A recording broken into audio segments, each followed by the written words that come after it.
வணக்கம். இது நியூஸ் 8 தமிழ்நாடு செய்திகளை தொகுத்து வழங்குவதற்காக நான் பாலவேல் சக்கரவர்த்தி. செய்திகளை விரிவாக பார்ப்பதற்கு முன்னர் முதலில் தலைப்புச் செய்திகளை பார்க்கலாம்.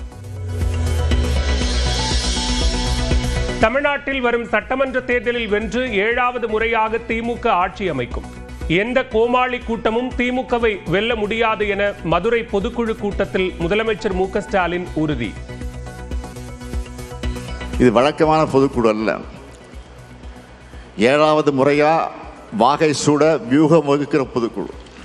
அடுத்த ஆண்டு இதே நேரத்தில் என்ன மாதிரி தலைப்பு செய்தி வந்திருக்கும்னா, 7வது முறையா திமுக ஆட்சி அமைத்தது. எந்த கோமாளி கூட்டத்தாலையும் நம்மை வெல்ல முடியல, இனியும் வெல்ல முடியாது. திமுகவில் இளைஞர்களுக்கு வாய்ப்பு கொடுக்க வேண்டும் என பொதுக்குழுவில் முதலமைச்சர் மு க ஸ்டாலின் அறிவுரை. எந்த அளவுக்கு இளைஞர்களுக்கு இடம் கொடுக்கிறீர்களோ அந்த அளவுக்கு திமுகவில் புது ரத்தம் பாயும் என்றும் பேச்சு. இன்னைக்கு புதுசாக 2 அணிகள் உருவாக்கப்படுகிற சட்ட திருத்தத்தை கொண்டு வந்திருக்கிறோம். இதில் பெரும்பாலான அளவில் நிர்வாகிகள் போடப்பட்டிருக்கிறாங்க. இன்னும் நிரப்பப்படாத பொறுப்புகளில் இளைஞர்களை உடனடியாக நியமிங்க. எந்த அளவிற்கு இளைஞர்களுக்கு இடம் கொடுக்கிறீங்களோ அந்த அளவுக்கு கழகத்தில் புது ரத்தம் பாயும். செயல்பாடுகள் வேகமாக இருக்கும். வெற்றி உறுதி செய்யப்படும். ஒட்டுமொத்தமாக பாஜகவின் கண்ட்ரோலுக்கு அதிமுக சென்று கொண்டிருப்பதாக முதலமைச்சர் மு க ஸ்டாலின் குற்றச்சாட்டு. அமித்ஷா எத்தனை முறை வந்து சென்றாலும் தமிழ்நாட்டை ஆள முடியாது, எப்பவுமே டெல்லிக்கு தமிழ்நாடு அவுட் ஆஃப் கண்ட்ரோல் தான் என்றும் திட்டவட்டம். ஒரு மாநிலத்தில் ஒரு கூட்டணிக்கு யார் தலைமை வகிக்கிறாங்களோ அவங்க தானே கூட்டணி அறிவிப்பாங்க. ஆனால் அங்கே அமித்ஷா அறிவிக்கிறார். இதிலிருந்தே இவங்க லட்சணத்தை புரிஞ்சிக்கலாம். ஒட்டுமொத்தமாக பாஜகவோட கண்ட்ரோலுக்கு போயிருக்கு அதிமுக. நான் ஏற்கனவே சொன்னது தான், மீண்டும் உறுதியோடு சொல்கிறேன். எந்த ஷா வந்தாலும் தமிழ்நாட்டை ஆள முடியாது. டெல்லிக்கு தமிழ்நாடு எப்போவுமே அவுட் ஆஃப் கண்ட்ரோல் தான். தமிழகத்தில் திமுக ஆட்சிக்கு எதிரான அலையை விட ஆதரவு அலைதான் அதிகமாக வீசுகிறது. ஆதரவு அலையை மறைக்க சிலர் முயற்சிக்கிறார்கள் என்றும் முதலமைச்சர் மு க ஸ்டாலின் குற்றச்சாட்டு. திமுக ஆட்சிக்கு ஆன்டி இன்கம்பன்சியை விட ப்ரோ இன்கம்சி தான் மக்கள்கிட்ட அதிகமாக இருக்கு. அதிகமாக திராவிட முன்னேற்ற கழகத்துக்கு எதிராக, கழக ஆட்சிக்கு எதிராக அவதூறு அம்புகளை மக்கள் மத்தியில் எதிராளிகள் வீசுவாங்க. கருத்து கணிப்புங்கிற பேரில் எண்ணத்தோடு திமுக கூட்டணிக்கு குறைவான சதவிகிதத்தையும், அதிமுக கூட்டணிக்கு புதுசாக வரக்கூடியவங்களுக்கு அதிக சதவீதமான வாக்கு சதவீதத்தையும் போட்டு மக்கள் மனசில் அந்த பொய்யை விதைக்க முயற்சிப்பாங்க. ஆளும் கட்சியாக இருந்தாலும் எதிர்க்கட்சிகள் போல தொடர்ந்து சோதனைகள் வருவதாக பொதுக்குழுவில் பேசிய முதலமைச்சர் மு க ஸ்டாலின். அரசியல் எதிரிகள், கொள்கை எதிரிகள், இன எதிரிகள் மற்றும் துரோகிகள் திமுகவை சுற்றி இருப்பதாகவும் புகார்.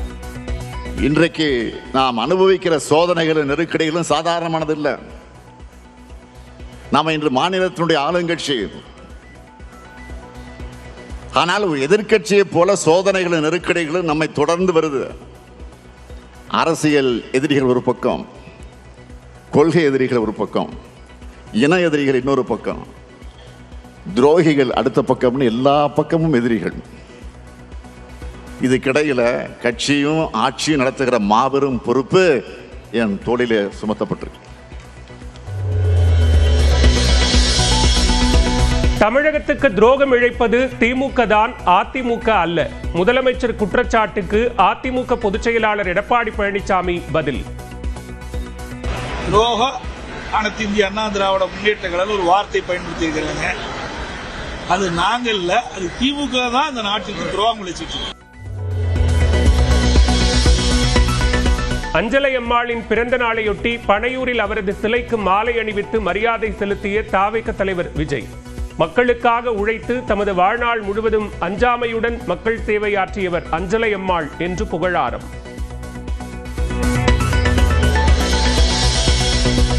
எடப்பாடி பழனிசாமி குறித்து பேசிய வீடியோ வெளியாகி சர்ச்சையை ஏற்படுத்திய நிலையில் வருத்தம் தெரிவித்தார் தாவேக நிர்வாகி ஆதவ் அர்ஜுனா. காணொலியில் வெளியான வார்த்தைகள் தனது இயல்பை மீறியது என்பதை ஒப்புக்கொள்வதாகவும் எக்ஸ் தளத்தில் பதிவு. ஆதவ் அர்ஜுனா விவகாரம் தொடர்பாக விஜய் தன்னிடம் பேசவில்லை என எடப்பாடி பழனிசாமி விளக்கம். தன்னை பற்றி அவதூறாக பேசியதற்காக ஆதவ் அர்ஜுனா வருத்தம் தெரிவித்து சமூக வலைதளத்தில் பதிவிட்டு விட்டதாகவும் பதில். பேசிய தொடர்பாக விஜய் வந்து உங்களிடம் தொலைபேசியில் பேசினதா ஒரு தகவல் இல்லைங்க. திருவண்ணாமலை அண்ணாமலையார் திருக்கோவிலில் விடுமுறை நாளில் குவிந்த பக்தர்கள் கூட்டம். நீண்ட வரிசையில் காத்திருந்த ஆந்திர மற்றும் கர்நாடக பக்தர்களிடையே முந்திச் செல்ல முயன்றதில் கடும் மோதல்.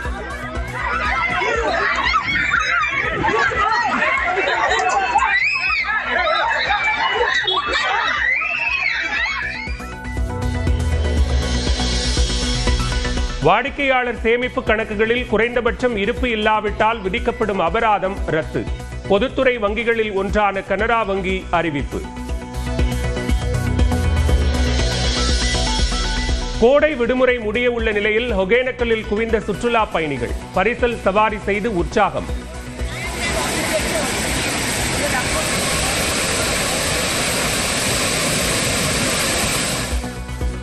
ஏற்காட்டில் படகு இல்லம் உள்ளிட்ட சுற்றுலா தலங்களில் படையெடுத்திருக்கும் மக்கள்.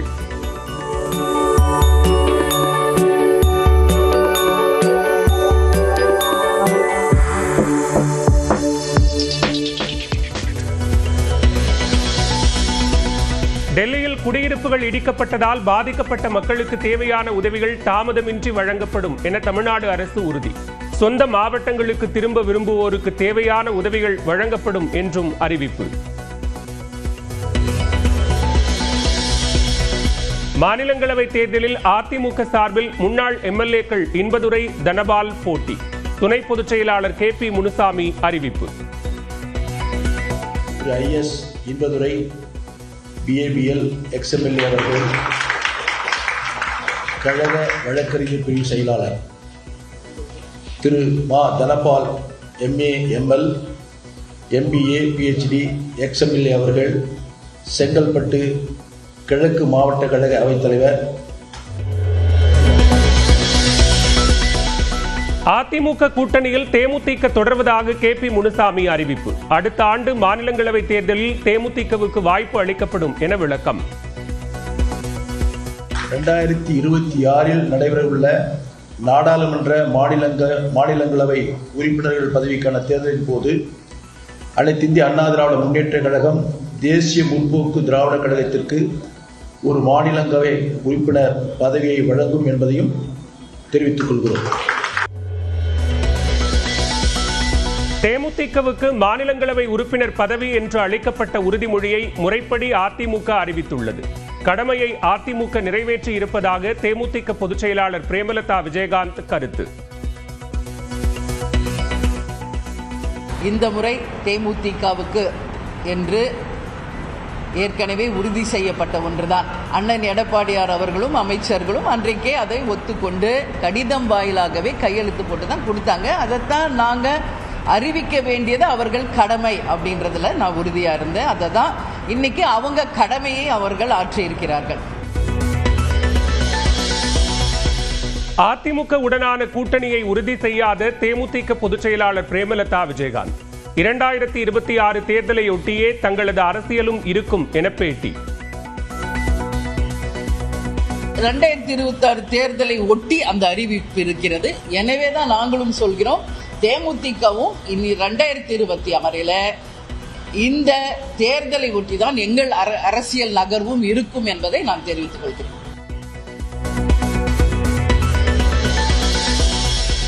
தேமுதிகவுடன் சுமூகமான உறவு இருப்பதாக அதிமுக பொதுச் செயலாளர் EPS விளக்கம்.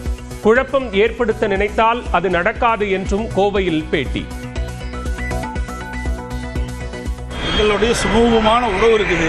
எப்படியாவது ஏதாவது பேசி அதை பிரேக் பண்ண நினைக்கிறீங்க, அது ஒருபோதும் நடக்காது. தன்னை பின்னால் இருந்து யாரும் இயக்கவில்லை என ராமதாஸ் திட்டவட்டம். பொதுக்குழுவின் அதிகாரம் குறித்து தனக்கு தெரியாது என்றும் விளக்கம். பின்புலத்திலிருந்து சிலர் இயக்குவதாக சிலர் குற்றச்சாட்டுகளை வைக்கிறாங்க. யாரையும் இயக்க முடியாது. பாமகவுடைய சட்ட விதிகள் என்ன சொல்லுது? சட்ட விதிகளை பார்க்கவே இல்லை.